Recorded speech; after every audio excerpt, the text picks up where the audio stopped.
Портфолиоға кірген кезде өзіңіздің парақшаңызға мына жерде бөліктер шығады. Әрқайсысы әрбір іске жауапты болып келеді. Мына жерде білімі, кәсіптік жолы, демалыс деректері деген жер бар. Демалыс деректері деген жерде сіз өзіңіздің егерде декреттік демалысқа кеткен болсаңыз, сол туралы жазасыз. Ол жерге приказдан протоколдың сканерін енгізесіз. Енді білімі деген жерден бастасақ, мына жерде менде барлығы енгізілген. Сіздер жоғарғы оқу орны болса жоғарғы оқу орны, колледж болса колледжді, одан кейін магистратура болса магистратураңыз барлығын енгізесіз осы жерге. Енді мысалы мен өзгерту ретінде көрсетейін. Оқу орны деген жерге өзіңіздің оқыған оқу орныңыздың атауын жазасыздар. Қазақстан деп мемлекетті белгілейсіздер. Мына жерде білімі деген жерге таңдайсыздар. Высший болса жоғарғы оқу орны. Менде бұл магистратураның дипломы болғандықтан мен послевузовский деп таңдадым. Мамандығыңызды таңдайсыз, біліктілігін таңдайсыз. Барлығы түсінікті тілде жазылған. Сіз қазақ тілін таңдасаңыз да, бұл жерде кейбір жерлері орыс тілінде жазылып кете береді. Содан кейін мына жерде сурет деген жерде орысша изображение деп жазылып тұрады. Осы жерге бассаңыздар, сіздің негізі ашылады. Сақтаған мынандай суреттер сақтаған жеріңіз, сканерлеген жеріңіз ашылады. Соны белгілеп аласыздар да. Сақтау деп, төменгі жақта мен сақтау деп басасыздар. Егерде тағы да бұған қоса приложенияларын мысалы енгізем десеңіздер, менде мына жерде приложениялары бар. Бір тілде енгізуге болады, қазақ тілінде. Онда мына жердегі бұлттың белгісін, облаканы басасыздар. Файлдар қосыңыз деп жазылып тұр. Енді келесі мына жерде кәсіптік жолы деген. Кәсіптік жолында ол ең алғашқы тіркелген кезде толтырылатын жер. Бұл жерде сіз бұны толтырған кезде сізде мына жақта стажыңыз барлығы шығып тұратын болады. Және бұл жерге міндетті түрде сіздің жұмысқа қабылданған уақытыңыздың трудовойдағы еңбек кітапшаңыздағы белгіленген жерін сканерлеп салуыңыз қажет. Егер де сіз одан бұрын қазіргі істеп жүрген жеріңізден бұрын басқа жерде жұмыс жасаған болсаңыз, міне жерде алдыңғы жұмыс орнын қосу деген басасыздар. Келесі міне аттестация деген бөлігі бар.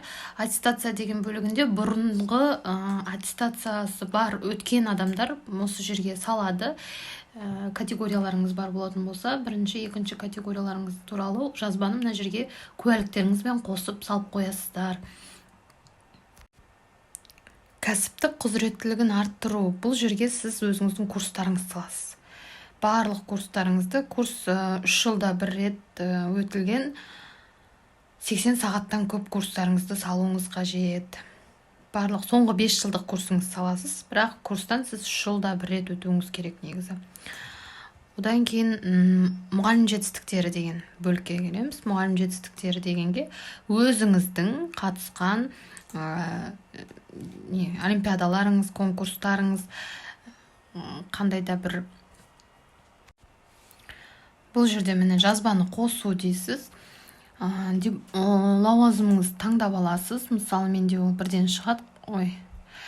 Қазақ тілі әдебиет мұғалімі деп жетістіктің түрін таңдайсыздар. Қандай жұмыс болды ол? Мына жерде жылжытсаңыздар, барлығы бар өзінің атауы. Не алдыңыз сіз? Мадақтама алдыңыз ба? Диплом алдыңыз ба? Медаль ма? Не? Қандай қоғамдық жұмыс жасадыңыз ба? Мысалы, олимпиада жүлдегері деп таңдасаңыз, енді таңдайсыз, ол қандай олимпиада болды, облыстық па, халықаралық па, соны таңдап аласыз. Мына жерге түсіндірмелер деген бұл комментарий. Негізі комментарийге толығымен барлығын жазып кеткен дұрыс. Сіздің грамотаңызда не жазылған, сіз қандай неге олимпиадаға қатыстыңыз, не үшінші орын алдыңыз, аты жөніңізбен қосып осы жерге жазып кетіңіз. Келесі оқушылардың жетістіктері деген жерге енді атайтып тұрғандай оқушыларыңыздың қандай жетістіктері бар, соның барлығын саласыздар. Негізі бір дипломнан салса жетеді деп айтады. Келесі сабаққа қатысу парағы, бұл жерде орысша наблюдение урока. сабаққа қатысу парағын саласыздар осы жерге, және взаимоанализдарыңызды, самоанализдарыңызды, өз-өздеріңізге жасаған талдауларыңызды, басқа біреудің сіздің сабағыңызға жасаған талдауын барлығын осы жерге саласыздар. Мен әлі салған жоқпын оны. Келесі мына жерде пікірлер деген жерге отзывтарыңызды, сіздің сабағыңызға қатысқан адамдардың отзывтары, егер модераторға өтсе, бізде белгілі 3 отзыв керек. Сол мысалы 3 отзывыңызды осы жерге салып қоясыз. Сол сіздің әріптесіңізден болуы мүмкін, ол методистен болуы мүмкін. Келесі мына жерде педагогикалық тәжірибені жинақтау дейді, орысша обобщение опыта деп жазылып тұрады.